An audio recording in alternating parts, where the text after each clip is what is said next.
If I were a rich man. All day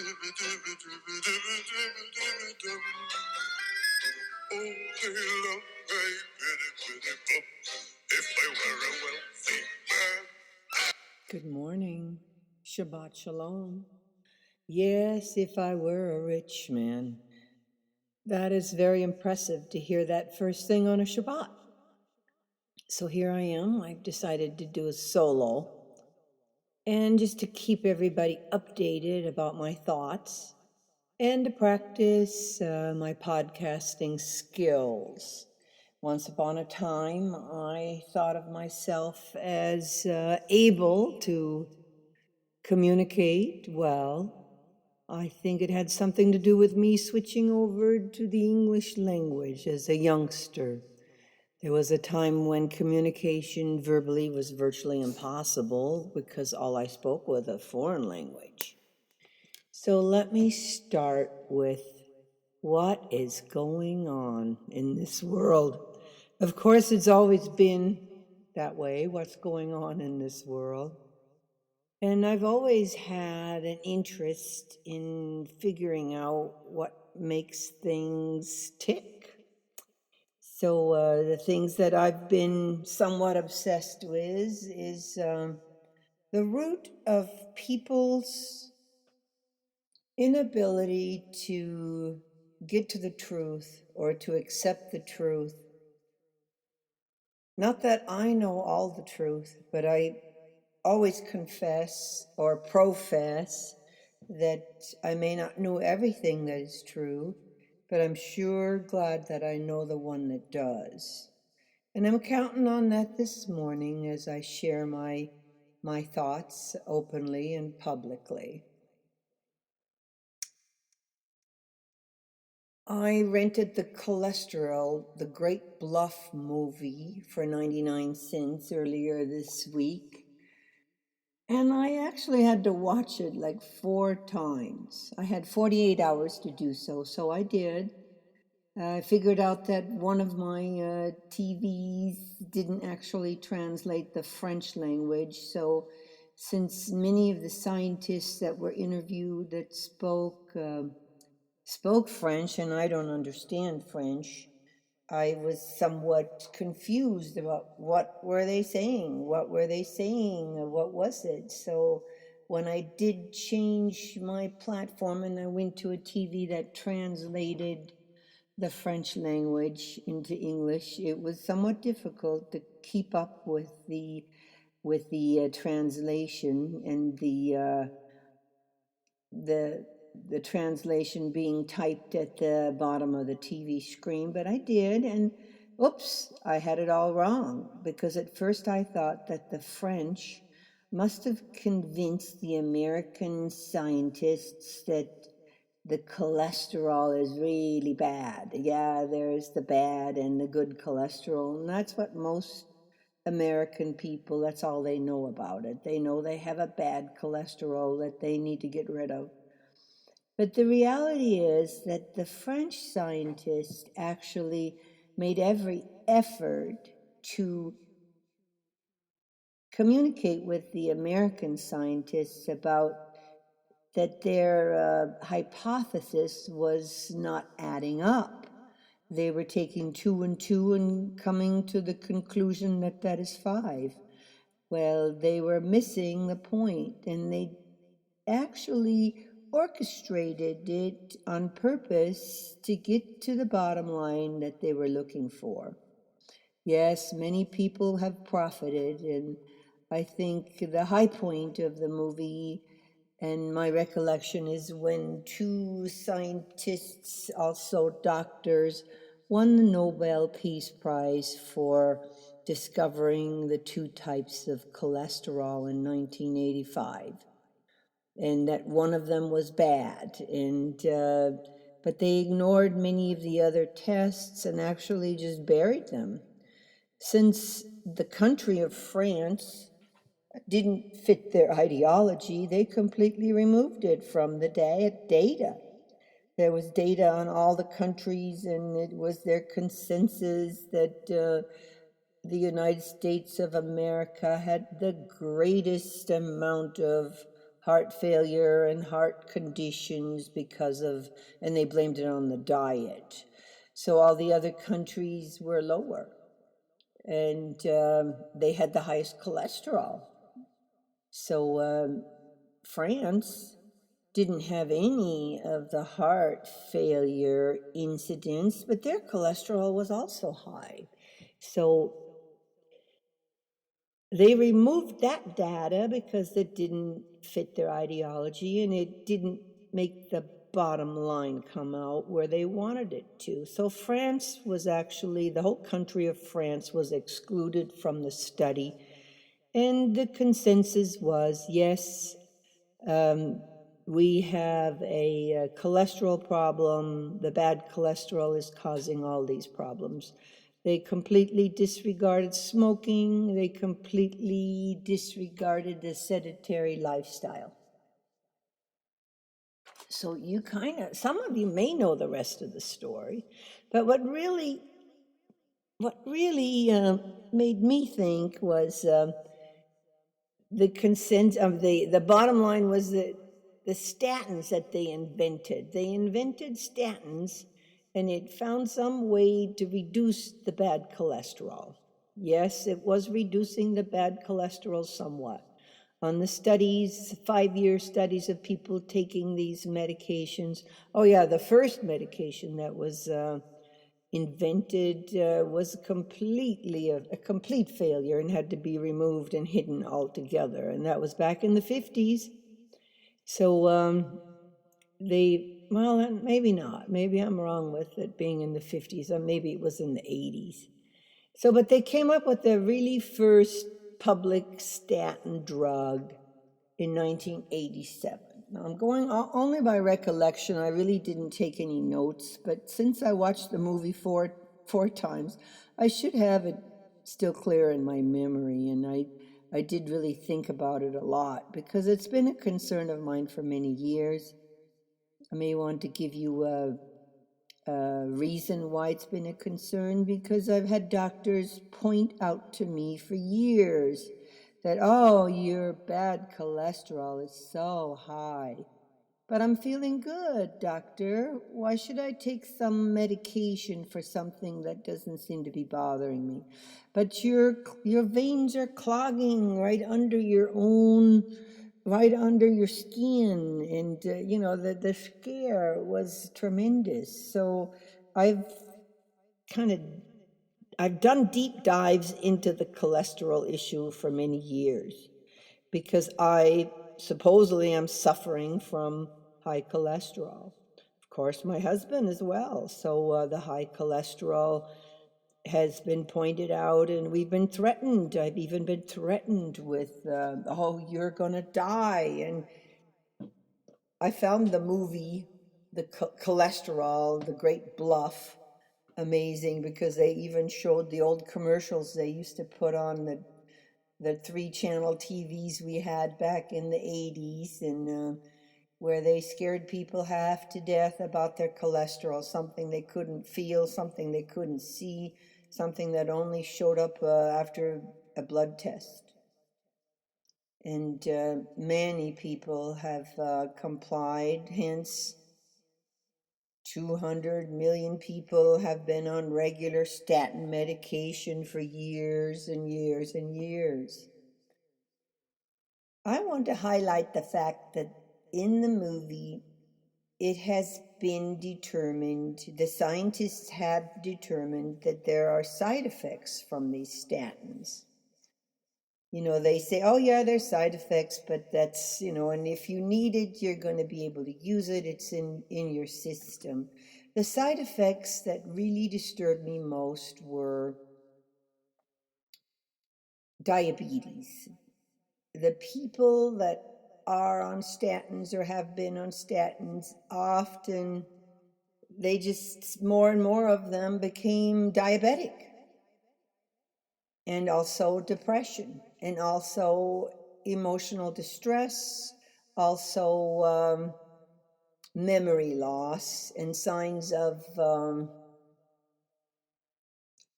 signs of Alzheimer's disease. So I'm thinking the reason that so many people are dumbed down in our nation and cannot focus and think clearly about what's going on is because statins have been used as a dumbing down feature, just like marijuana has been used for that as well. You know, we in the last 10 years, it's been marijuana, marijuana, marijuana. Marijuana is the greatest drug of them all, but it's obviously a dumbing down feature, much like the statins. So if the statins didn't get you, the marijuana will. You know, as a 71-year-old woman, I like to focus on my ability to think clearly and use logic. I have not been tested to see what my IQ is or anything like that, but I've stayed drug-free all these years. Yes, they've tried to put me on different medications for different reasons, but fortunately, since I've been born again, I've done a much better job to fall for any of the lies that pharmaceutical drugs will make you better. I think the best thing that we could do as human beings is stay drug-free and concentrate on our diet. Yes, diet has been a difficult challenge for me for many eons since I am physical and I've always been somewhat of an athlete. I like my body to perform well. I know my body is miraculous. God has shown that to me, that with God anything is possible. Whereas the mainstream medical could easily turn me into a cripple. God has turned that around and made me strong by giving me the wherewithal as to what to do. Like my knees, for instance, I keep my knees strong by working my muscles around the joint. And when I should do it more regularly, but I do it as much as I can, and I see the benefits in it. When my muscles and my tendons are strong around my knee joint, I don't depend on the knee joint to get me around. I depend more on the ligaments and the tendons. Yes, it's forced me to be aware of my body, and it reminds me, hey, get with it. Your muscles need some strengthening.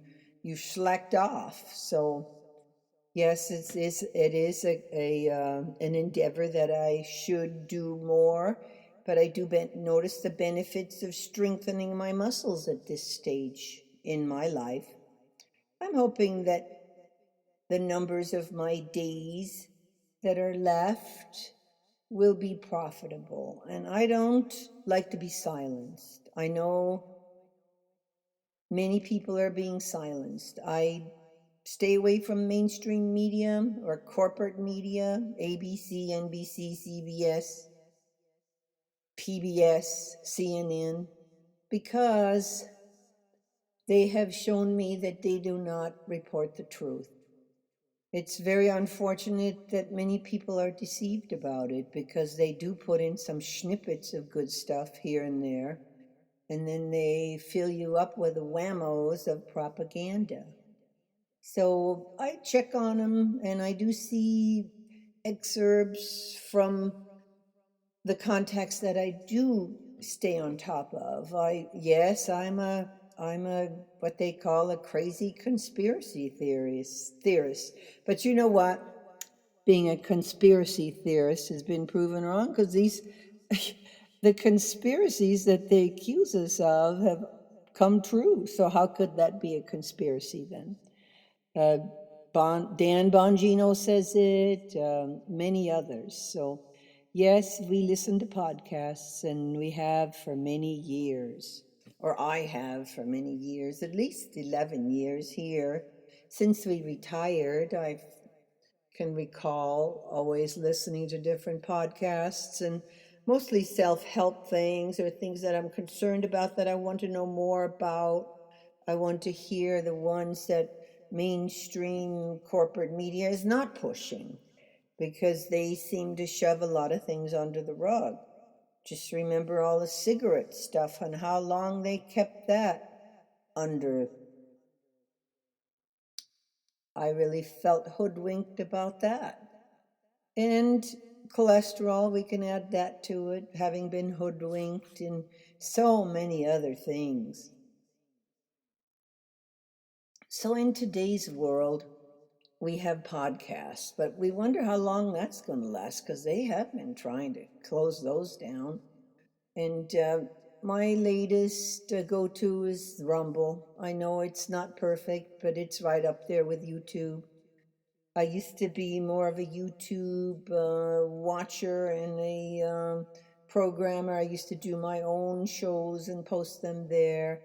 But YouTube has proven to censor and demonetize people that I valued, people that spoke up about things that were unjust. That reminds me of the Heather and Brett Weinstein saga. That's a big, long saga, in 2013, when there was DEI back then at Evergreen College. And if you know anything about what happened to them, you're going to follow them. They were Democrats. They were all aboard there. But now, this many years later, they show all the signs of conservative, decent logic. Scientists that have some logic, because the scientific field has been so corrupted. We know that because of Fauci.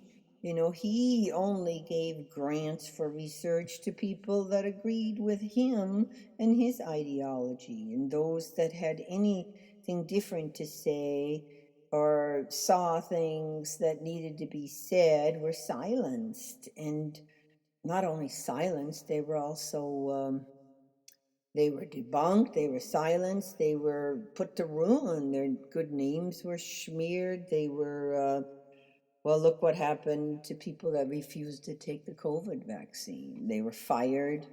They were humiliated. My own sister humiliated me on numerous occasions when I told her, "Oh, no, no, I can't take that vaccine, and this is not right." She stepped up and humiliated me much the same way as she has attempted to do because of my belief and my faith. When I was born again approximately 20 years ago, um, my bottom line changed, and I humbled myself, as I still do, before God. And I see the evidence and the blessings from having the faith that I have, and having made a vow to not disregard that we are, I can't really say that we are under the control of God. I allow myself to be under the control of God, because it is comforting and it gives me the peace that I need when I realize that I am not God. And there is a God that can help me through this life. So I'd like to go deeper into it, but it's just not on my heart right now. So we'll address it again later. But my faith has been a division between me and people that have no faith, or their faith is not centered around the sovereign God of Israel. My sister, who is 8 or 9 years older than me, probably 9, she seems to think that all gods are equal, including Buddha, Allah, and whoever is Satan, I suppose. I don't know. I never heard her say Satan, but she might as well, if she says all gods are equal and they're a crutch and it's not something she wants because she can't see it. But God has put it on me to continue to go to her. And often I don't even mention God. But it's very difficult when my bottom line is always, I know the one that has the answer to these issues. And I see her suffering because she doesn't have that comfort that God has given me, that Godfidence is the name, because I feel the Godfidence. I can't call it confidence, it's more of a Godfidence, because he has me go back to her again and again, even after I've been totally offended because of her insults. She has insulted God on numerous occasions. And then just when I'm least expected, she gives me little signs of coming around and maybe understanding and realizing, yes, I see that you've been devoted for so many years. And, she should recognize that my attitude is different, that the complaints that I make are not self-centered or narcissistic as the ones that are evident with those that do not believe in God. I think God helps us to stay away from being that way.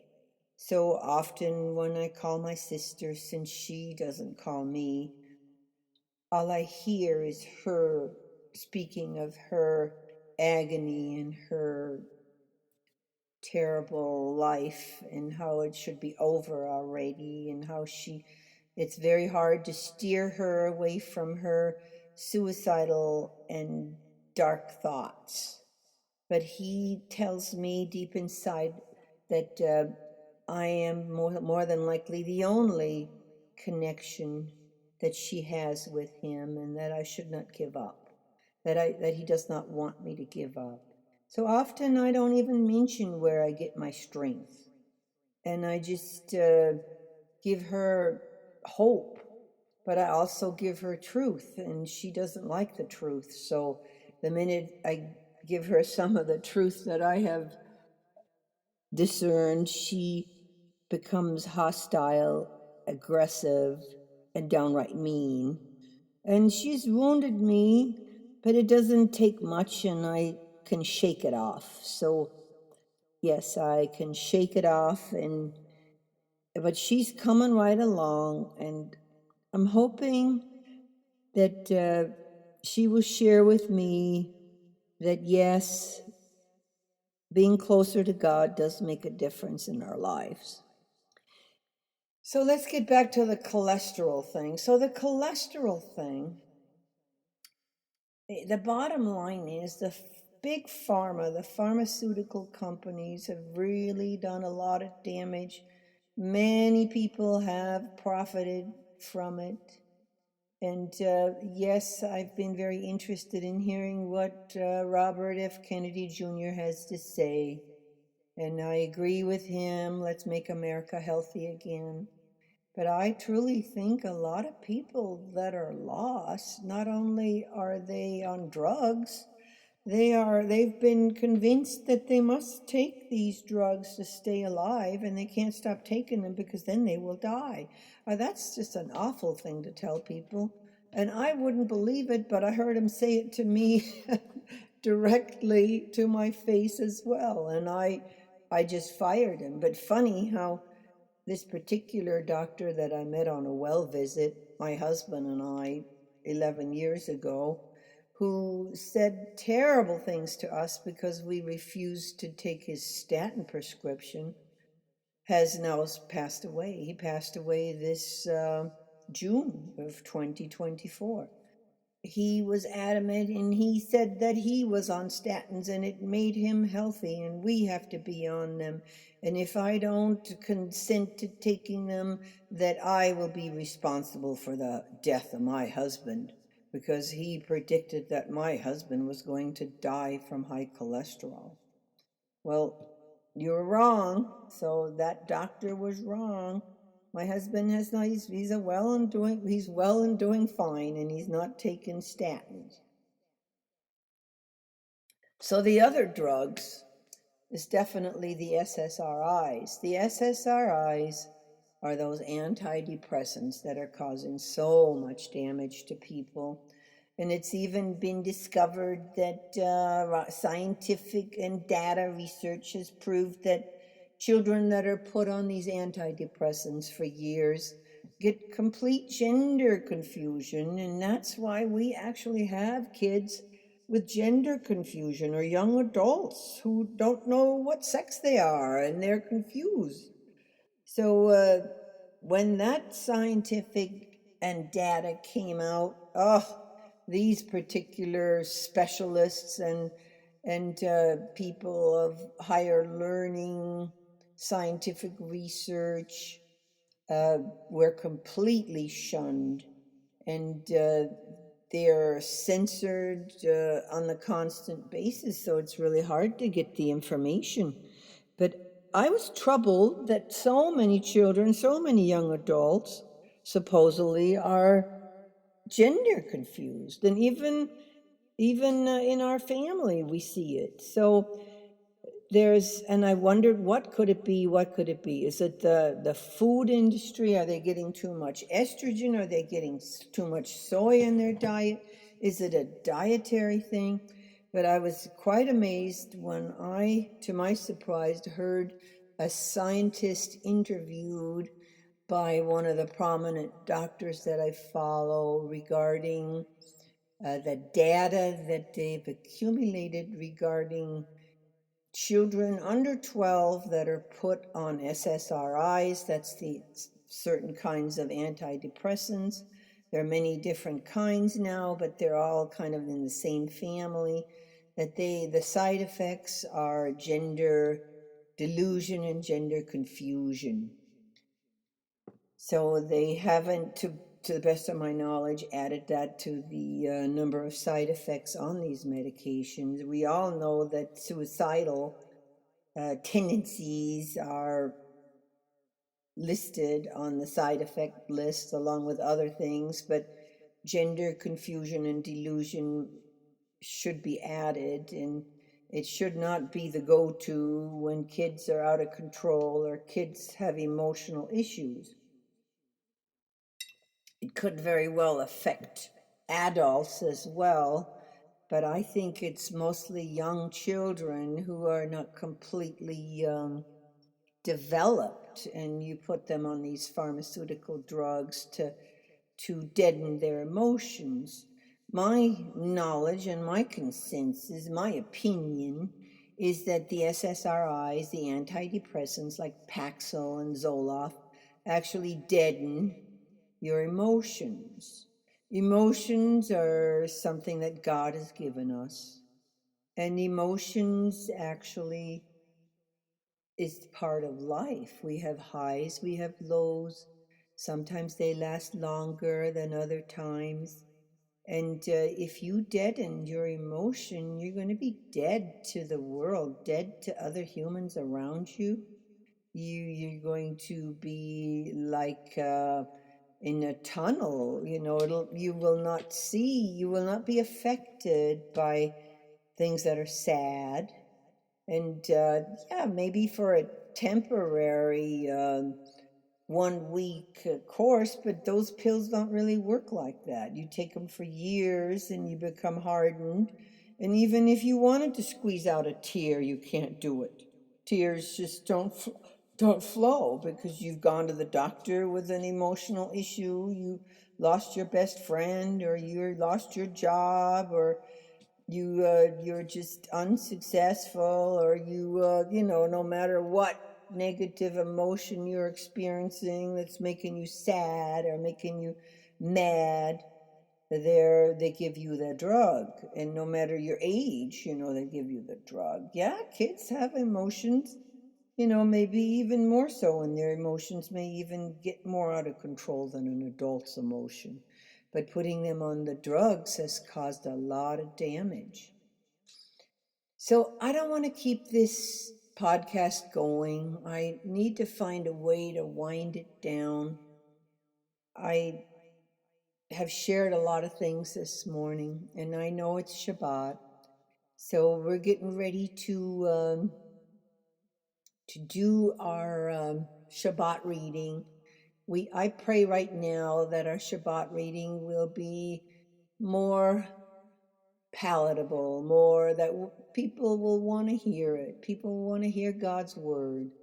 I know when I go back and listen to our readings, I often am a little concerned that people will not understand God's strict rules in the beginning, that we shouldn't let evil come within our realm. We should put an end to it, like tear down their standing stones, put them to death. Yes, it seems a little drastic, doesn't it? But God was adamant that He didn't want us to live together with the evil. He wanted us to push the evil away from our lives. And we shouldn't take it literally at this point in the world, because certainly just because somebody's a Satanist, I'm not going to run over there and put him to death, like he's instructed his people so long ago when they were out in the desert or when they were living in the wilderness. He always said, put those people to death that are trying to change you and turn you away from me, because I'm a jealous God. We can certainly learn from that and see how serious He is about intermingling with the evil. So the evil nowadays is everywhere, and yes, we should not let them pull us into their realm and do, before we know it, we may start doing the things they're doing that are evil.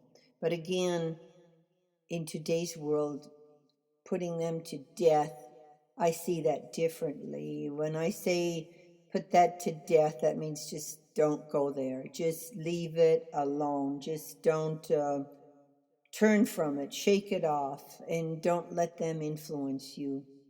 So I see often that people are influenced by things that are just not right. They're just wrong. And I know it's very serious when he says put that to death, but I can translate that and say just put an end to it, turn away from it, shake it off, stay clear, don't bring it into your house. Yes, and you might be a remnant, you might be lonely because there's so many of the people that are not doing things the way God wants us to do them. But we can be set apart. He does teach us that. So I'll leave it at that we can be set apart. Let us be set apart from the evil in this world. Let us recognize with discernment that not all things are beneficial. And God was serious about His instructions to us. He helps us to see what is what should not be acceptable. When in doubt, think about it, pray about it. Do you really want to follow those things that unbelievers follow? Do you really, for example, want to go to this festival or this, their secular parties? Do you really want to partake in those things? Yes, you may be lonely and there may be nothing else to do, but in reality, God will fill up your life with other things if you just vow to Him to guide you and lead you and help you to see what is not good, what may be destructive to you and your family and your loved ones. And if He puts it on your heart to go to them again and again, to show that there is hope, and to show people that what He did for me, He can do for you, then follow His lead and obey Him when He says go ahead and go there, but quickly turn and shake it off. But let them see how strong you are. Let them see that they do not have to be of the world. We are in this world, but we don't have to be of this world. And that is something that we should remind ourselves. In the name of Yeshua, I pray that we will be strong and that all my followers will recognize the importance of being born again and leaving behind our old ways where we easily got influenced and fell away.